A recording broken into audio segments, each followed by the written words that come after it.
Welcome back to Sales Insights with Sarah. This is the podcast for sales professionals and business leaders looking to implement new strategies and drive sales growth in their organisations. I'm your host, Sarah Downs, and my guests and I will be sharing with you some of our own experiences in business and sales insights to help you gain focus and take action. Hi everyone, and welcome back to the Sales Insights with Sarah podcast. Today I am delighted to have Simon Delve with me, who is awesome, and this is going to be an amazing interview. I'm really excited about it.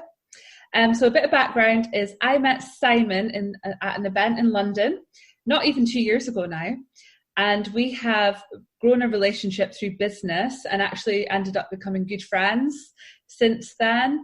And every time I'm around Simon, I learn from his experience, his insight. I think he's such an inspirational and motivational guy for so many reasons. And I needed to get him on the podcast to share that with you all. So Simon spoke at our DucatiCon event in March this year, which was his first time on stage.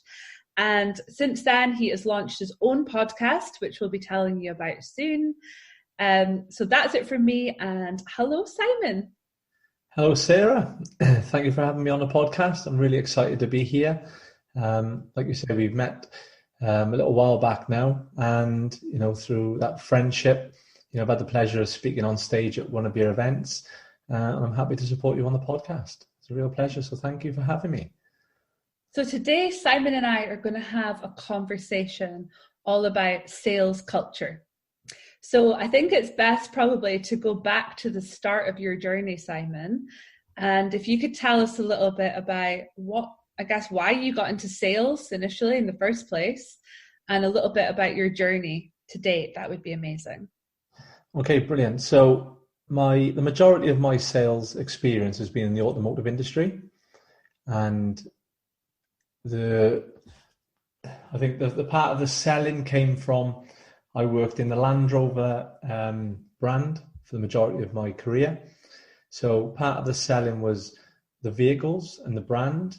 And that kind of got me wanting to get more involved with the customers and talk about the vehicles and so much what they offer people, the excitement that it brings to the customers, the customer service element of it. Seeing people buy a product and the smile on their face, understanding how hard they've worked for something, and really what that purchase meant to somebody's life. And that was kind of the reason I got into sales, because I wanted to get involved in that emotional aspect of it. And that's what brought me in. But before I ended up in sales, I was working on fixing them and working on the service desk. So I was helping people when they brought me in for maintenance. And through that experience, you learn that no matter what position you're in any business, you're selling. You're a salesperson. You're either selling yourself or you're selling the product, you're selling the brand. But no matter what we're doing, we're all in sales, regardless. So that's the aspect for me, was the customer engagement, getting involved in those conversations and really helping people achieve and be part of their special day in their new vehicle. So did you start on the tools then? Were you in the workshop? I did, yeah. So I went to college I went to school obviously first and didn't really get out of school what I would have hoped to get out of school. My grades weren't as good as I would have liked them to have been. So I planned on then going into the army. So I had to get a City and Guilds 383, in which I went into college. I achieved that. And by the time I wanted to go in the army, I decided I liked my friends and I liked my social life. So I decided to go and post CVs around every garage in the area. And fortunately, Land Rover rang me and they offered me an apprenticeship. So I spent 5 years as an apprentice up through to a fully qualified Land Rover technician.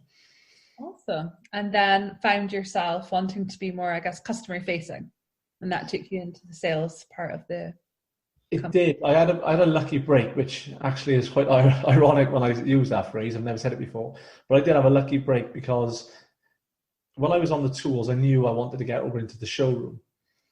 But the way the path came is I fell down a step and I snapped my Achilles. when that happened, I ended up on crutches and I didn't want to go and be on the sick. So I offered to work on the service desk, which was front of house. So it's supposed to be in at home. I spent my time on crutches working on the front of house. And from that, I learned the ropes being out there, which enabled me to take that level into the sales arena. So when I learned the ropes, I served 2 years doing that. As soon as the job came up, I applied, I moved forward. And then I started working on Saturdays in my own time in the sales showroom to prove my worth. And that's how I ended up being really where I wanted to be. Amazing. I think I've said to you before, Simon, I've worked with a lot of schools and colleges, and I'm yet to hear a child say to me, I want to be a salesperson. I want to work in business development. I don't think it's usually something, as a child or even when we leave school that we strive to become.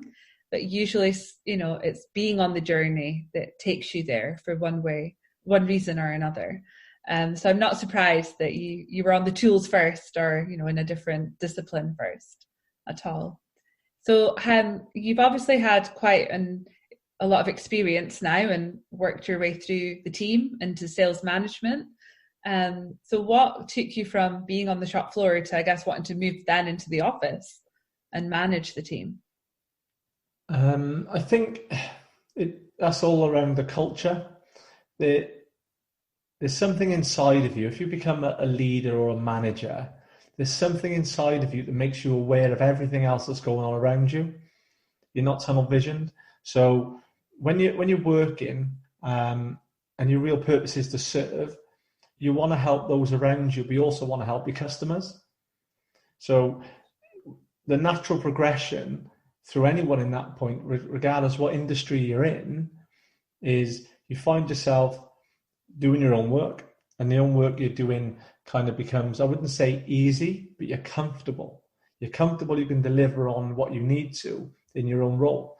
And then you see your colleagues that might need a little bit of help. So you start getting involved, you start offering assistance, you start taking accountability for other people's actions, trying to help them. And that naturally pushes you up. So from that, you get a taste for it. And someone says, thank you for your help. And it gives you a buzz. You think, oh, wow, I've managed to help someone. So the next person says it, and you're like, oh, actually, I think I've got something more here to offer, not just to customers, but also to my team. And then you end up looking at positions above you and saying, okay, I think actually I want to now go into a leadership or management position where I can help all of my team and all of my customers and try and play a more pivotal role in the business and the department. And how did you find that in automotive? Because obviously every sector is slightly different in what a typical sales culture would be.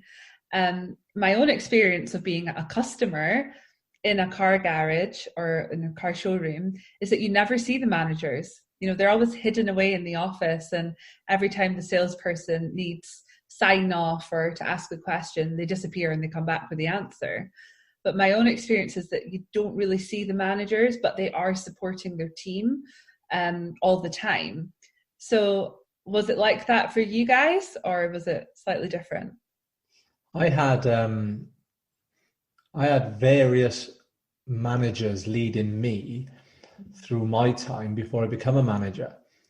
And you pick up some habits that you want to take through with you for your career, but you also pick up some habits that you want to leave behind. When everyone's got a different style, I always say like 4 + 1 and 3 + 2, they both make 5.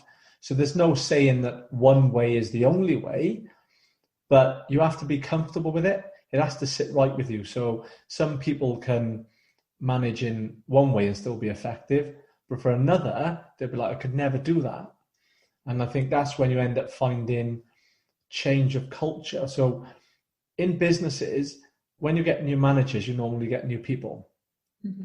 And it's because people align with others. So it doesn't make the last manager bad. It doesn't mean the current team that may end up changing are bad. It just means that we all want to work or play for somebody else that we tend to relate to. So through my experience, I had what I would say were very effective leaders that would lead me in a way that would get the best out of me. And I'd have leaders that probably meant I didn't really enjoy my job as much as I'd want to enjoy it. And then when you get into leadership and management, you realize that it isn't that easy, and to please everybody, you can't, So that's when you develop more of, I guess, your strategy then with your team becomes more about roles, responsibility, and accountability, because that's the easiest way to manage it fairly with everybody, as opposed to trying to impress a personality on one person that might be outgoing, and then on another person who may be a bit more introvert. They're not comfortable with how you might be and how you relay yourself. So that then becomes a key part of trying to create a culture in a team. And I guess all of us have worked under leaders and managers, which are two very different things. And we often speak about leadership. And when people hear that word leader, they assume they're an executive or a manager. But really, any of us can be leaders. When you were still on the tools, you were probably a leader, to the guys around you. We can lead our friends, our colleagues, our families. But then management on its own, without the leadership in there, can be something quite different. And that's, you remember people that have led you more than you remember the people that have managed you. I think that's totally true. The manager will tell you what to do. The leader will show you how. And that's always the difference for me. Saying to somebody that's what I need today, come back and let me know when it's done, is completely different to somebody saying, right, what's our challenges today? How does it look? How do we think we'll get there? Do we think it's achievable? Do we want to go for that today? Do we want to cut it back a bit? Should we add a bit on? And how can we do it? And how many times can I help you today? Do you want me to leave you to it and I'll speak to you at 5 o'clock? Or do you want to have another meeting at 1 o'clock, another meeting at 3 o'clock, just so we can stepstone our way through it, just to make sure you haven't got stuck anywhere? And that's the difference. Leadership is all about the togetherness. Management is all about, I've done my bit. I've told you what you need to do. Now you go do it. Yeah. I think you get those old school managers with the barking of the orders, sort of almost, we call it military style, but then when you actually speak to people in the military, that's not really how it's done. But I think you've got those people that bark orders, are quite impatient. It's like, well, I've told you once, I shouldn't need to tell you again. And then you've got people like yourself that are going to really lead and work with the team. Do you implement coaching as part of that, Simon? I do, but I've got it so wrong in the past. There was, when I started off in my leadership journey, I was a manager. I wasn't a leader when I started. I was a manager, and that was because I'd probably been managed and not led before. And it's just like as children, we only learn really, and it's from what we hear or what we see. And it's the same when you're in a team. Somebody will put you in a role that they know you don't know, and then all of a sudden they forget the fact that you don't know what you're doing and expect it done. And when I first started off as a manager, I got it wrong a lot.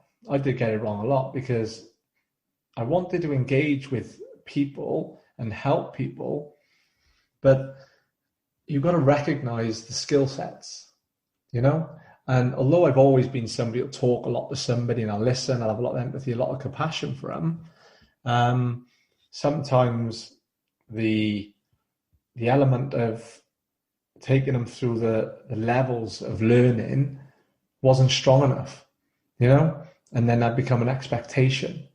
And I think when I first started, some people who worked for me early on, there'd be a mixed review. Some people would say, well, no, actually, he just managed me. And it turned for me back I started off as a manager in 2007, and it was probably 2010 when I really changed. I had a gentleman called Neil Fox, and he came down to look after the dealership for a couple of months. And he sat down after a couple of weeks and spoke to me. And he just asked me, how I feel about my job. Am I enjoying it? So I love it. He said, well, you're clearly very good at your job. He said, you're very good at what you do. You can get it done. He said, but how well do your team know you? How well do your team know you? And I was like, oh, pretty well. I'm sure they know me pretty well. And he said, well, I think I disagree. So we then spoke further and deeper then, and he opened me up. He opened me right up and made me realize that for people to relate to me, they needed to understand me. And I could talk to anybody on a personal level and be there for them. But my vision for where I believed that people could take their potential, and my vision for where I believe the business potential could go, can come across as a suppression. Because if people can't see and feel what you can see and feel, all they hear is noise. They just see, oh my God, he wants to do all this, he wants to do all that. Why is he telling me I can get all this done? And it's because I believed everybody that I worked with had super potential. They could all be amazing. But they didn't see it, and they didn't see where I was coming from. So that was a turning point. That was when I started to really take leadership seriously and realize I needed to change more than I needed the people around me to change. Something I've always struggled with in managing and leading a team is that balance you need to have of my natural state is that sort of kind, compassionate, empathetic, but then you still have to be boss as well. You still need to be able to motivate people, hold people accountable, I guess, pull them up when something isn't right. How did you manage to get that balance? And I'm sure it would have taken some time. Maybe you're still working on it, but I've always found it easy to pull somebody up. I've always found it really easy because I'm so straight-laced in my mind. It's like, well, that's my job, And I would say to some people, so let's say for argument's sake, we had a punctuality problem. So somebody would be coming in late. I'd say, okay, when we had the interview and you obviously went through all the positives and we agreed that you're the right fit for the team, if you had told me that you were going to be late every day, do you think I still would have given you the job? And they'd look at me and be like, no. I say, why wouldn't I have given you the job if you were late every day? Because that's not what you were looking for. It's not good. It's not punctual. So why is it okay now? And I would just use little points like that to try and align people. So I've almost been too comfortable to have those conversations. And I believe the way I kind of word it is the positions in work that we take are based on the decisions that we're willing to make. Yeah. And that's kind of how I see it. If you want to go into leadership or you want to go into management, you really have to be prepared to have a difficult conversation. Because regardless of how motivational or inspirational I wish to be, of how many lives I wish to change, people live their own life. And not everybody wants for themselves what I want for them. Yeah. Not everybody wants for the business that I want for the business. Some people don't see past the month or the year. They're living the day. And that day, whatever emotions they carry, everybody has to carry. And the important thing about culture isn't about making sure that everyone's all right singly. It's making sure that the team is okay. Yeah. And having somebody that is down on the business can suppress somebody who's great in the business. And my job is to make sure that both parties are okay. So the one that is down, I want to lift up. But the one that is up, I've got to protect them and make sure they don't come down. Yeah. So you have to be aware in the business. That's the important thing with culture. If you're not watching and learning and not aware of what's going on in your business, you tend then to come too late.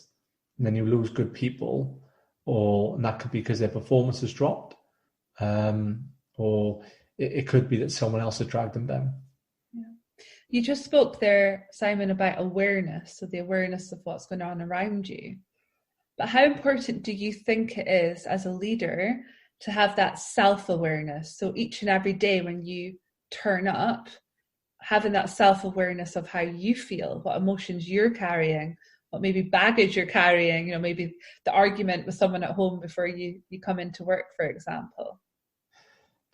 That's crucial. Absolutely crucial. And the way I've kind of come over that is I'm very vocal in what I want to achieve. I speak to a lot of people in the teams through various times of the day. I have changed that slightly, which I'll go on to in a minute, but I try and share now, after speaking to Neil years ago, my home life. So every day I'll try and say, last night we went out with the kids and we did this. Or you never guess what, my tiles come off the roof last night and, we're flooded. Or the dog was barking at 3:00 in the morning. Because I'm aware that my mood is very evident. I wear my heart on my sleeve. It isn't hard to tell if I'm not happy or I'm tired. I can put a game face on to a point, but people know how Simon Dell feels. So I find it easy enough to share. If I share with people how I'm feeling, then they'll understand me. And that's what I encourage them to do, is talk to me. I know the old phrase of my door's always open, but mine is. I have a lot of personal conversations with a lot of my staff. And it isn't through a gossip, just a chat. It's about me being there for them and them knowing that if they talk to me about a situation that they have, I'll understand. If they need to have time off, if they need to do something, then talk to me and I can help them. So I've kind of tried to get that balance of, people assume I might be unhappy with them because my face and my body language might not be in the best place because of something else ulterior. So I like to share it and make people feel at ease that, he's had a bad night with the kids not sleeping or whatever. And that's how I've tried to manage that. Yeah, I think self-awareness is so important. And it's something that, you have to go on your own personal journey to gain self-awareness. And it's something that you continuously need to work on as well, and make sure that you're checking in with yourself, before checking in with others. The other thing I think is hugely important in leadership is being comfortable to show vulnerability, being comfortable to say, I actually don't know the answer to that, even though this team is looking up to you as the person that should know, as the person that should be okay, as the person that should be confident. Have you got any examples of when you've had to show vulnerability within your team? I now build my teams around vulnerability. Vulnerability has been a game changer for myself. I left the automotive industry in 2015 after working. So it was 30th September 1996 that I started with Land Rover. And I left, I think it was February 2015. So I think it was 18 and a half years.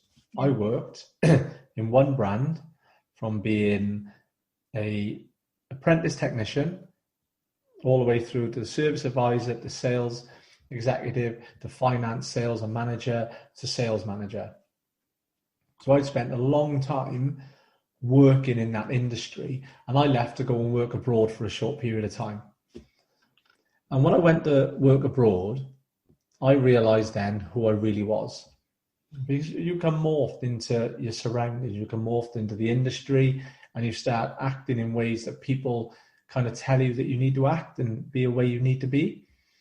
And by getting away from it, I realized who I really was. So going from the vulnerability in 2010 to learning to start sharing about myself, I was able to come back into the industry and actually be myself.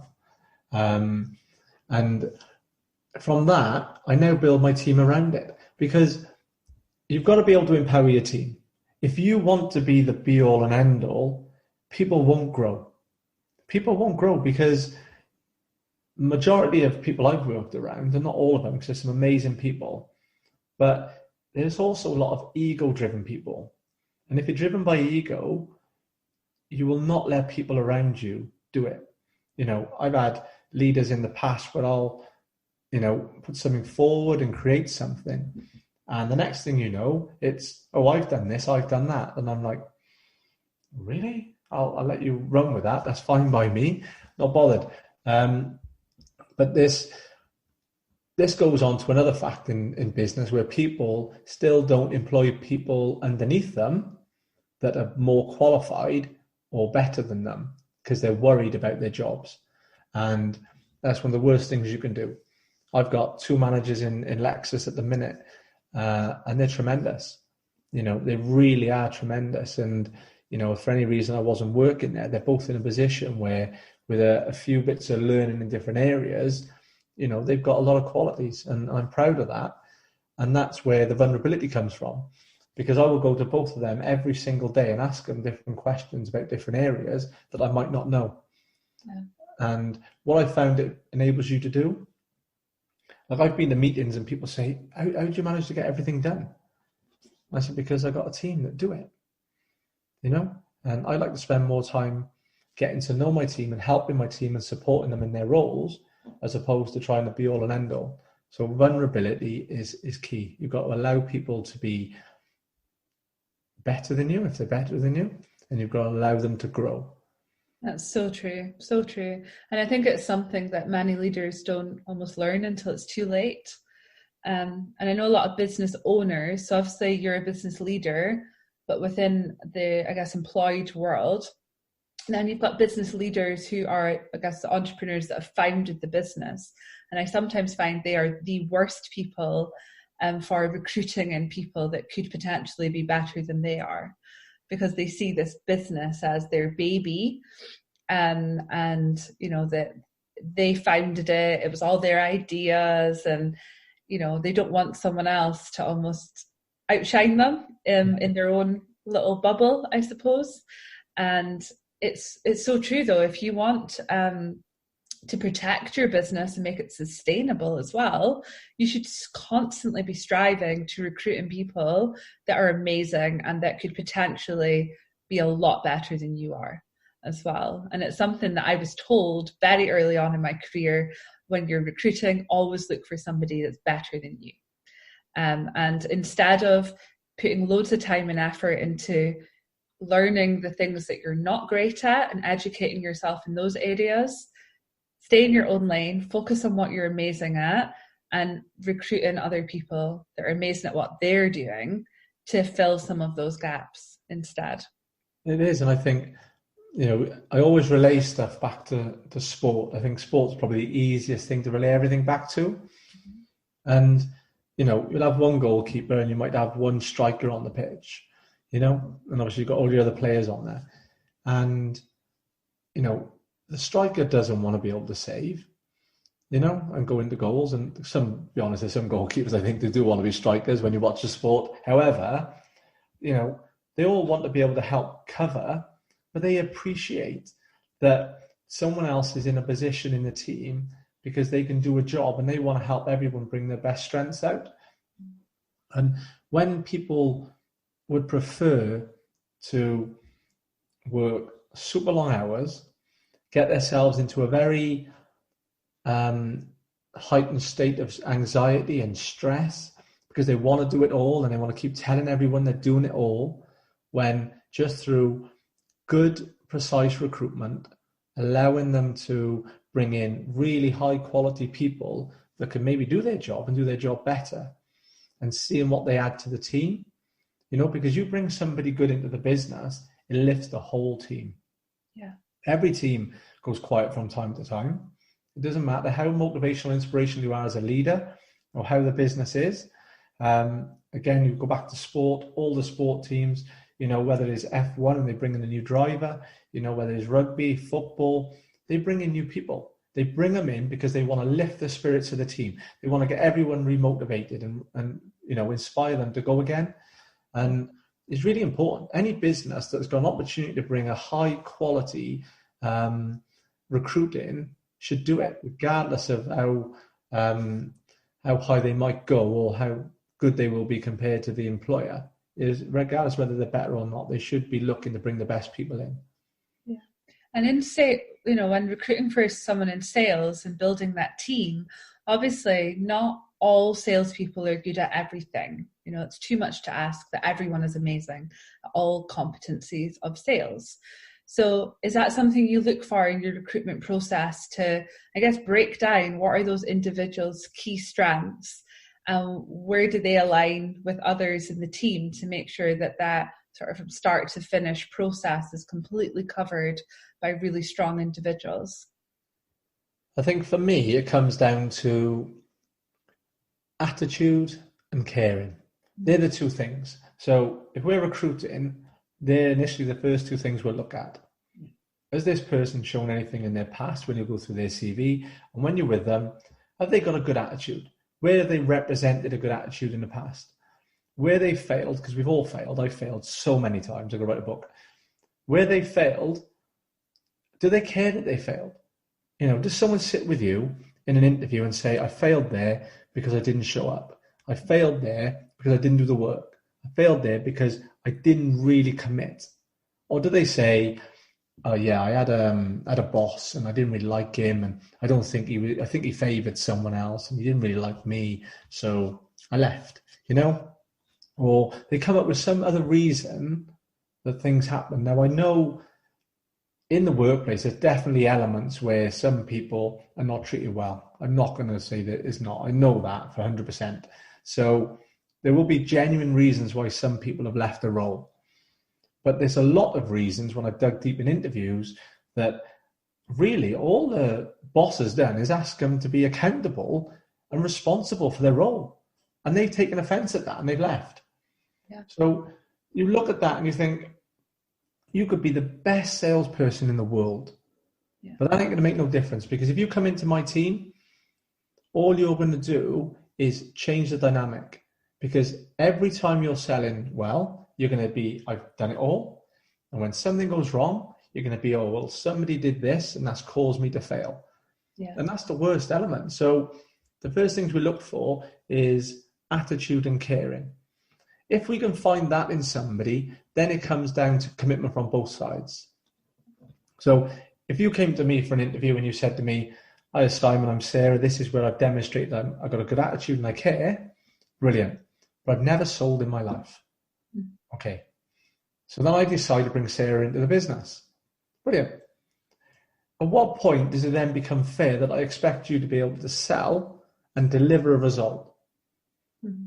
It becomes fair when I've delivered on my promise, when I've taken you through the coaching and I've shown you everything you need to do to become a competent sales professional, and we've confirmed that I've shown you how to do it, you've shown me that you can do it, then I can say, right then, Sarah, now it's time. Now it's time for you to deliver, and this is what I expect.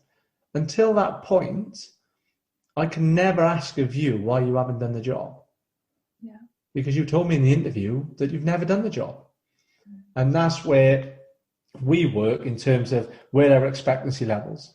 So people that maybe I haven't grown a long relationship with in sales, it's never down to ability. It's always down to attitude and caring. Because you've got to be able to work at an intense level in sales. You've got to be able to ring the phone every day, get off your seat, go speak to people every day, and you've got to want it. There is an element of hunger that you need. And I could show you all the processes in the world. I could talk to you for 20 minutes every day in coaching sessions and tell you, but if you don't leave a seat, if you don't pick the phone up, if you turn up late, if you can't be bothered to polish your shoes, I cannot help you. So that's where I get the measurement through who I can and who I can't help. It's amazing to hear, because we obviously work with a lot of teams of executives and have the conversation around sales recruitment, whether that be a junior person right through to a VP of sales. And it's too often focused on the competencies, like the abilities, as you said, where really all of that stuff can be taught quite easily. If that person is coachable, they have a drive and a desire to achieve, they're committed, like you said, and also they take personal responsibility. They're not just going to always be blaming, the manager, the product, COVID, for example, right now, an industry downturn, the fact it's not payday weekend. There's so many things or excuses that salespeople can use. And you're right, if you get someone that is truly committed, they're going to take personal responsibility for their own actions, but also take responsibility for what that team achieves. And they have the right drive, desire, and they're coachable, then really the competencies don't matter. That's the easy bit in some respects. It comes back to the competencies then of the company. Yeah. Because, the company has to deliver. There's no company out there that has the divine right to have employees. Yeah. They haven't. And a lot of them think they might, but they haven't. We're all born into this life with opportunity and choice. The fact that somebody sends me a CV, I take a lot of pride in that somebody wants to work in our business. And if somebody agrees to start in our business, I'm actually really excited about it, because there's so many businesses out there. There's so many places people could go to work. And I know we're in a difficult situation where people say, well, you might be desperate for a job now because of some unemployment. But it's still nice that somebody wants to come and meet you. And then they say, do you know what? I'm going to get up every day at 6 o'clock in the morning, and I'm going to go to work, and I'm going to spend all day trying to help you in your business with my time. And I'm going to dedicate and commit to that. Like, that's a big thing. And when companies miss that, and they take it as a divine right, oh, well, why wouldn't they want to work here? Well, why would they want to work here? Yeah. And you've got to always look at that and try and deliver. And that's the hard part about management, because you can't lead people who are facing the other way. Yeah. And there's your divide. Because if I'm leading somebody, I look behind and they're all coming, brilliant. Come on, let's go. Oh, jump in the lane, one by one, off we go. If you look behind and there's people going off in different directions, then you've got to stop leading for a moment and start managing. Then you've got to say, okay, that's the pack there, off you go. You just hold by there a second. Let's go and have a chat with these people now. And then we need to manage them, because we've got to manage their expectations. Because if you're delivering on yours, if I say, right, I've told you I'm going to bring you in, and I said I would do X, Y, Z, and I've given that to you. You told me in the interview you're going to give me this. Where's your end of the bargain? Where, are you delivering to me? Why is your attitude wrong? Why don't you care? Because at the moment, customers like to become familiar with their surroundings. I know this online sales, but still in the car industry, especially in Lexus, the customer rate of renewals that come in is really high. And they like to come in and work with familiar faces and buy from familiar faces. So you don't really want to turn over the staff. And yes, there's lots of them out there, but you don't want it. Yeah. You don't want Mrs. Jones coming in saying, oh, where's Adam gone? And you've got to explain then, well, where's Adam gone? And then they start looking at the business, they look at the managers, and they start thinking, oh, maybe they're not treating their staff right because they're not staying. And that's a really bad thing for a customer to think. And you're absolutely right. I've bought my last 3 cars from the same guy. And to be honest, sometimes I've thought I actually want to go to another garage, but it's the individual that keeps pulling me back, not the brand, not the cars. You can, in certain garages, obviously you can buy multiple different brands. It's the person. And we're actually now friends on Facebook and LinkedIn and everything. And I've built a relationship up with him. And, if he was to move to another garage, the chances are I'm going with him. Yeah. So you're absolutely right, Simon. It is. It's 100%. And like when we employ people, we employ them for the long, long term. And that's where the frustration comes. So when we go back to managers being familiarized with the army and, being kind of draconian and militant, I feel for some managers. I really do. Because I know some managers that have come across like that, and it was said about me a long time ago. And I know I come from a real good place. I always come from a good place. I'm always there to serve. I want to help. But if you don't manage people properly, you end up in a situation where you'll end up being that person. You've got to be on a steady platform from day one. People need to know straight away, what are your expectations? How do we have a good working relationship? If I deliver, you deliver, we work well together. I might get on with you. I might tell you about my evening. You might tell me about yours, but we are a business. You've got responsibilities. So have I. I've never gone, and some people call me it to wind me up. But ever since I was a manager, no one's ever been allowed to call me boss or call me a manager. And it's because I will not be seen as any better than anybody else. I just possibly can't because I'm no better. And I want a level playing field where it only comes down. So now I'm a centre manager. So now I look after the whole business. So I look after obviously sales, parts, service, and the whole business. And I've done that now for a few years in different businesses. And I'm no better than anybody else. You know, me and my wife, we invited the cleaner to our wedding. Now, I used to meet Stephanie every morning for a couple of hours while she was cleaning. But we talked about everything and we got on really well. So it doesn't matter what role or title I ever have. I'm no better than anyone else. But what is different is our responsibilities. I'm accountable for the whole business, but they're responsible for their responsibilities. And they have to be, because where the problem comes with managers sometimes getting a bad name is because they stay too friendly. They become too accommodating to underperformance.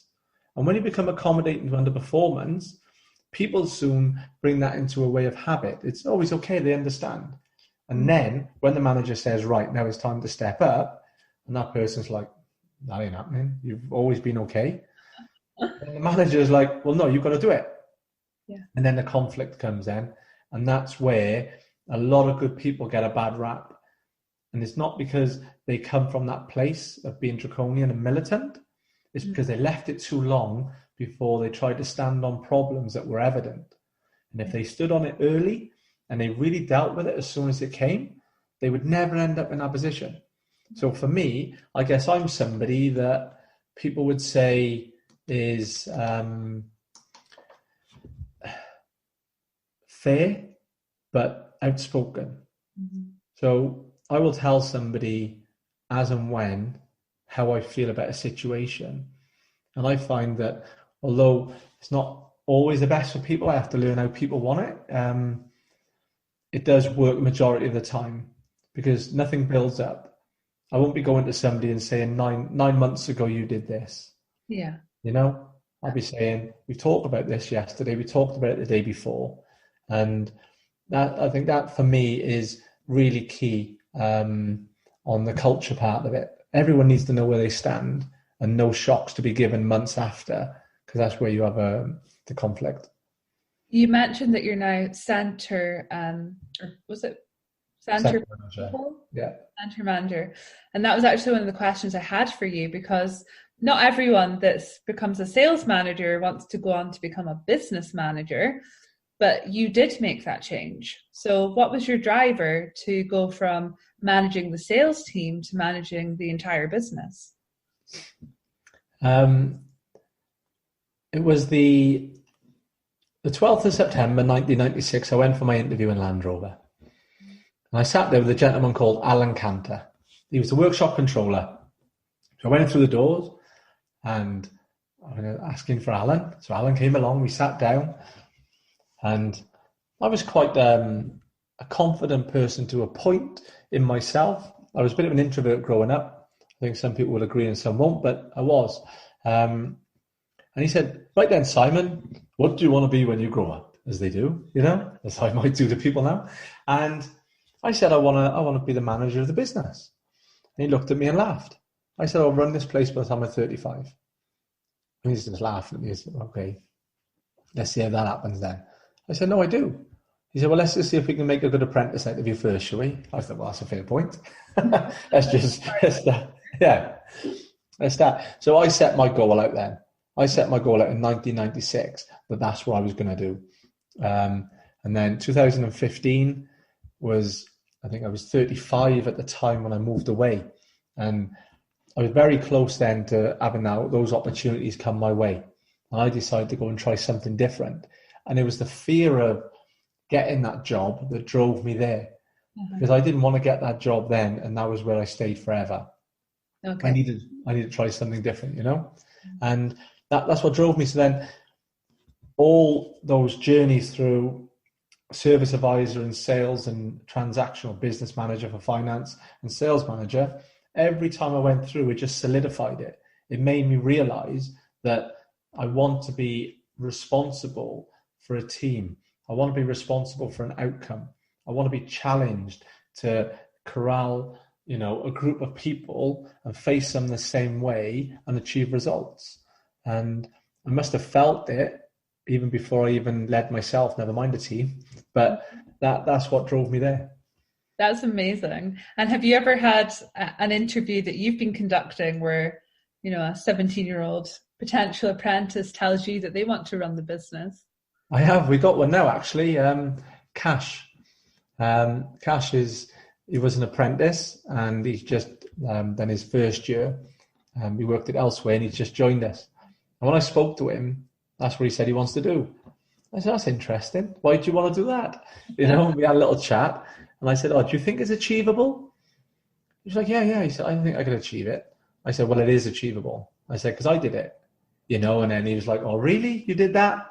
And I was like, I did. And there's quite a few people in the industry that have done it. There's quite a few people that have done it. I wouldn't say masses. There's a few people that have done it, and I think it's great when you're then running the business, because I can interact with everybody in that business and I understand what they've done, and it hasn't changed. It has not changed. The industry has not changed. Some of the systems are 20 years old. It really hasn't changed. So I really get when somebody like an apprentice or anybody, like part of what I want to do in the future is to inspire youngsters to believe they can achieve. I know we spoke about it earlier, but obviously one of my latest podcasts is about, is life too short or is it long enough? Mm-hmm. Well, not many people would look today at 16 years of age and say, when I'm 35, that's what I want to do. They might say when I'm 20 is what I want to do, or when I'm 24, 25, but there ain't many people who put a 20-year gap with a working progressive chart in front of them and commit. So I'm going to do this for the next 20 years to get to that goal. And that's where life is long enough if we're fortunate enough. Yeah, that's amazing. I love that story. And I hope that one day I interview someone for my current business that says that to me, one day I want to run this business. I think I'd hire them in a heartbeat. As long as they could back that up a little bit on, how do you plan to achieve it? And it's not just a kind of throwaway remark. Yeah. So you are a busy guy. I know that. You have 3 kids, you have a busy home life, you work long hours, you are involved with other businesses. So what do you do to take time out? How do you unwind and just take some you time?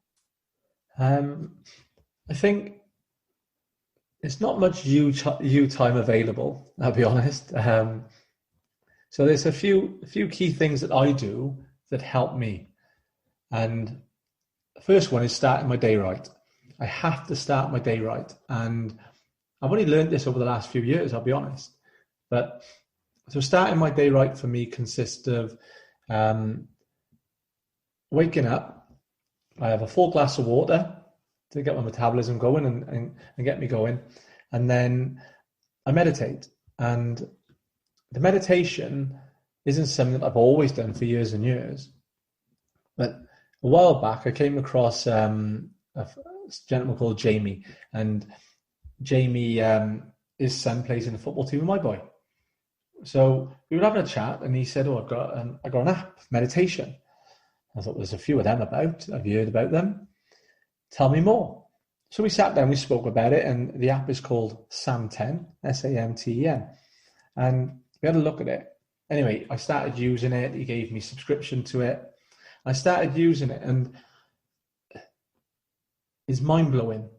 It's mind-blowing because you're really not doing anything different apart from stopping. Literally, that's what you're doing. You're stopping. Everything that's going on, you just stop and you breathe and you feel and you listen. And you can't really control what's going on in your mind, but you observe it and you begin to understand it. So for me, that's a key part of starting right. So I like to get up, drink some water and then meditate. And then when I get ready, I'm off to work. And then the next thing really is audibles or podcasts. You've always got to be learning. You've always got to be learning. If you keep learning, it stops you from getting stale. And it also stops you from having reoccurring thoughts or worries, because it gets gets your innovation going. You start thinking a lot and your imagination's going and you start believing that you can achieve things. And so you hear someone's done something, you say, I could do that, or I could do this, or I'm familiar with that. And that's the key thing. You've got to keep yourself inspired for more. So if you can start your day right, listen to some audibles or listen to some podcasts, that's key. And that's my downtime. Because like you say, we've got 3 children, we run other businesses, and life's pretty busy. So if you're going to use me time, just try and remember to learn and grow. That's what you need to do. It's great to hear, because obviously we've spoken a lot about building culture and leading teams. But I think unless you can lead yourself and look after yourself, it's very difficult to lead or look after anyone else. Yeah. So I always ask, business leaders or leaders of any type, how do you lead yourself really first? Yeah. I think that's so important. So I'm really aware of time. And firstly, thank you so much for giving me time on your Sunday evening, because I know, like we said already, you live a busy life. And it's very evident that I'm in Scotland and you're in Wales right now, because the light on the cameras is different, getting darker and darker here up north. But thank you so much. And obviously you have your podcast and Sam 10, there's a few things going on. So where's the best place for my listeners to follow you, Simon? So my podcast is on all the major channels really that you can find it on. So wherever you listen to a podcast, you'll find it. And it's Tomorrow That Counts. And the basis of the podcast you'll find me is, I believe that not everybody can react today. So some people will say, come on, let's get it done, let's move forward. And not everybody can. Some people can't see past today and they don't know a way forward. So it's Tomorrow That Counts is there based on helping people. So it's to say, right, I know today is too much and tomorrow might seem too far away. So we just want to bridge that gap and help people try and baby step from where they are to believe that tomorrow can count, to believe that tomorrow can bring them a better day than what they're getting today. And, especially from TakaraCon, we had some amazing speakers up there and you did an amazing job. And there was a few people up there that really lived to tell the story about going through adversity and beyond. You really do. There'd be some people that might have suffered what they suffer and may not see a way through. We talk about one of your guests that had a very unfortunate circumstance, life-changing, horrific injury, and then he went on to row the channel, and you never have thought it, So you can find me on It's Tomorrow That Counts, and Sam 10. You can download the app in any way you want, really. So that's the best places to find it. You'll find It's Tomorrow That Counts on Instagram as well. So I welcome anybody that wants to come along and join my journey. Well, I'll put the links to everything in the show notes as well to make it easy for you guys to follow Simon. And just want to say another huge thank you to you for giving me your time. I'm really excited to get this episode out there and share all of your insight and experience with my listeners. And I'll speak to you soon. So thank you everyone for listening, and we'll see you on the next episode. Thank you for listening to the Sales Insights with Sarah podcast. Remember to subscribe if you haven't already, so that you are notified of every new episode. If you could take a few minutes to leave a review, it would be greatly appreciated. See you next time.